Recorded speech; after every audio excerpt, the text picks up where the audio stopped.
and welcome back to the channel. We've all heard the speeches. The ones that tell us to hustle, to grind, to never give up.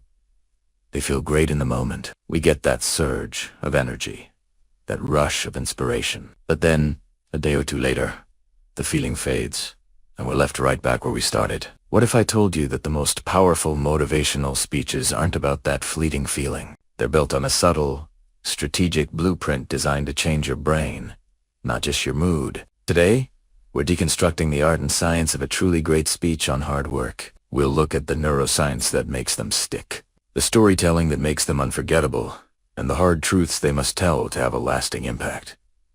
Let's get into it. Part 1. The Blueprint of Inspiration. The most powerful speeches aren't just heard with your ears. They are felt throughout your body and brain. This isn't a metaphor.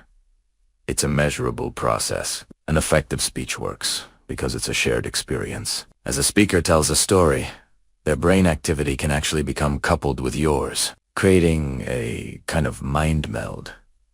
This is why a live, well-delivered speech is often more impactful than just reading a transcript. The shared emotional state is the vehicle for the message's resonance, making it more salient and memorable to the listener.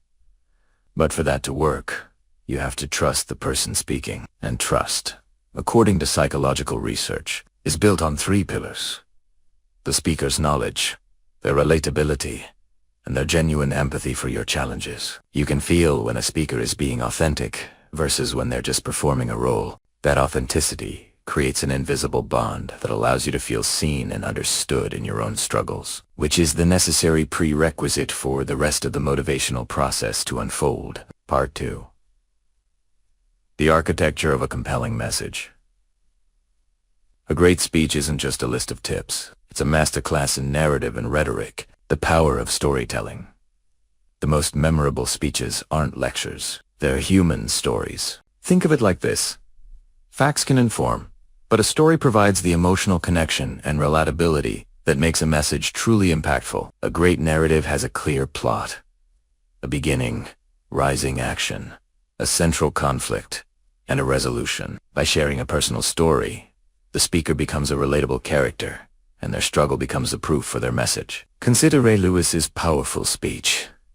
He didn't just talk about hard work. He told the story of his childhood, of feeling powerless when his stepfather was abusive to his mother. He describes how, out of that pain, he began a training regimen with a deck of cards, doing push-ups and sit-ups for every card he drew. This routine was not for sports. It was a promise to himself that a man never put his hands on my mama again. His success was a byproduct of that pain, and it gave his hard work a deep, personal why. Rhetorical devices. Speakers also use a strategic toolkit of rhetorical devices to make their message stick in your mind. Analogy. Admiral William H. McRaven, for example, used the simple act of making your bed to represent the foundational discipline needed for larger achievements in life. He argued that if you can't do the little things right, you'll never do the big things right. Repetition. The strategic repetition of words or phrases burns key ideas into your memory by creating a powerful rhythm. Think of Martin Luther King Jr.'s "I have a dream" speech, where the repetition of that phrase became an unforgettable call to action. Rhetorical questions.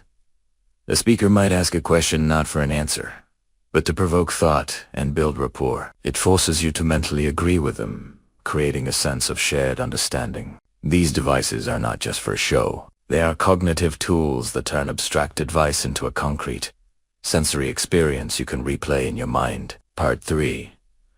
The Nuanced Reality. Deconstructing the hard work narrative. Now, here's the most important part. An expert-level speech must go beyond and address the complex, and sometimes uncomfortable, truths about hard work. The Meritocracy Myth. Many speeches rely on the idea that success is a pure meritocracy. That hard work is all you need. But this is a myth. Success is often influenced by factors outside of an individual's control, including familial advantages, institutional discrimination, and luck. An honest speech doesn't discard the value of hard work, but rather couples it with strategic thinking and self. It acknowledges that the playing field isn't always level, and that to succeed, you must identify your unique edge and take strategic steps to create value for others. The dangers of hustle culture. In today's world, the glorification of hustle culture has created a trap. This mindset promotes constant busyness and a relentless focus on external validation, which often leads to physical and emotional burnout. It's fundamentally unsustainable because it ignores the critical need for rest, reflection, and self. As Matthew McConaughey argues in his famous speech, chasing happiness, which is an outcome-dependent feeling, is a path to frequent disappointment. He champions joy, which he defines as a constant feeling you get from doing what we are fashioned to do, no matter the outcome. This shift from external validation to internal fulfillment is the key to a sustainable, motivated life. The courage to pivot. Finaji, the most mature speeches don't just say never give up. They redefine resilience, not as a blind refusal to quit, but as the strategic courage to know when to let go and pivot with purpose. Steve Jobs' story is a perfect example of this. When he was fired from Apple, he didn't fight to stay. He took the pain of that loss and used it to fuel new ventures, eventually leading to his triumphant return. His strength was not in enduring a broken path, but in having the wisdom to adapt and find a new one. So, what makes a truly inspiring speech on hard work? It's the synthesis of science, storytelling, and truth. It's a message that uses the neurobiology of influence to create an unforgettable bond. It's a message that proves its point through a compelling personal narrative. And most importantly, it's a message that redefines the win as personal growth and fulfillment, not just a list of external accomplishments. So, the next time you feel that surge of inspiration, don't let it fade. Use it as a catalyst to build your own sustainable, purposeful engine of hard work. If you found this helpful, be sure to like and subscribe for more content on the science of human behavior. Let me know in the comments, what is one thing you're going to redefine in your own journey? Thanks for watching.